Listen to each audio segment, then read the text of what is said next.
Principal 1,000 रुपए है, तुम्हारा ब्याज का दर जो है वो 3% है।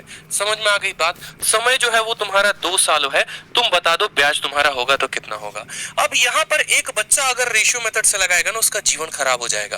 क्यों? क्योंकि उसने सीखा है 3% का बट्टा कितना होता है, 3/100 होता है। फिर उसके बाद वो क्या करेगा, बोलेगा प्रिंसिपल 100 था तो अमाउंट 100 में 3 103।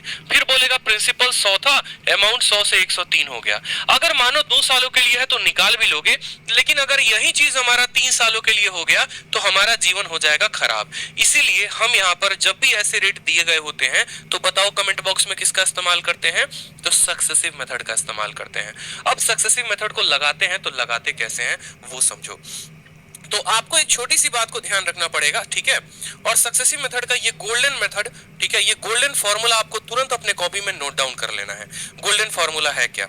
गोल्डन फॉर्मूला क्या है समझेंगे मेरी बात को। ये गोल्डन फॉर्मूला क्या है वो देखिए। आपको याद रखना है 2 सालों का सक्सेसिव, 2 सालों का जो सक्सेसिव का फॉर्मूला होता है, CI बराबर होगा क्या, A प्लस बी। दोबारा से सुन लो, A plus B plus A B upon 100, A plus B plus A B upon 100, बस यही है। यानी ये पहले साल का रेट, ये दूसरे साल का रेट, और पहला इंटू दूसरा बटे 100। ठीक, अभी फिलहाल मैं सक्सेसिव आपको 2 सालों के लिए सिखा रहा हूँ, फिर उसके बाद मैं आपको सक्सेसिव 3 सालों के लिए सिखाऊंगा, फिर उसके बाद मैं सक्सेसिव आपको 4 सालों के लिए भी सिखाऊंगा। आपको पता चल गया ना क्यों सक्सेसिव सीखना जरूरी है? क्योंकि अगर 3% को सक्सेसिव के माध्यम से हल नहीं करोगे, रेशियो के मेथड से हल करोगे, तो प्रिंसिपल हो जाएगा 100, अमाउंट हो जाएगा 103, और 100 और 103 का गुना करते रहना, जीवन हो जाएगा खराब। इसीलिए इसको हम सक्सेसिव मेथड से करने वाले हैं, ठीक है। अब यहाँ पर देखो, जैसा कि हमने सीखा कि 100 से 103 होगा तो क्या क्या हो सकता है, तो आप मुझे बताओ। यहाँ पे आपका पहले साल का रेट कितना है? देखो, आपको कहा गया है कि कोई मूलधन है, वो मूलधन कितना है, 1,000 है, उसका जो रेट है वो कितना है, 3% है, समय कितना है, 2 साल, ब्याज कितना होगा। तो हमने कहा देखो भैया, ब्याज निकालने का तरीका हो गया सीधा A plus B plus A B upon 100, A plus B plus A B upon 100।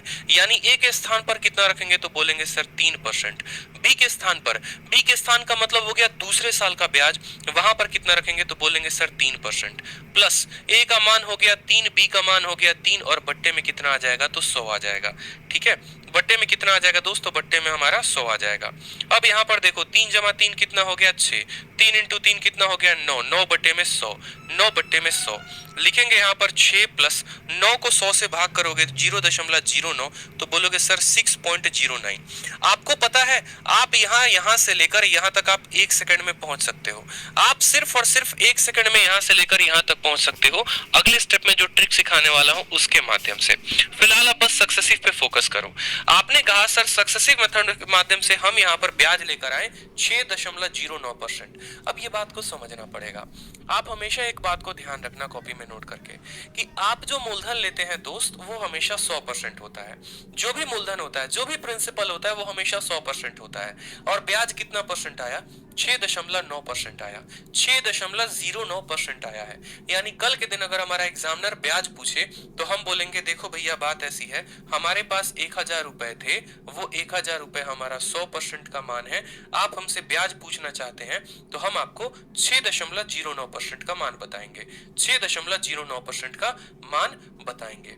2 zero से हमने 2 जीरो को काट दिया, जब इसका दशमलव हम उड़ाएंगे यहाँ पे तो 2 और जीरो नीचे आ जाएगा, 1 जीरो से हमारा 1 जीरो चला जाएगा, और 609 को 10 से भाग करेंगे तो 60.9 रुपए आएगा। यानी जो हमारा ब्याज होगा वो कितना होगा, 60.9 रुपए।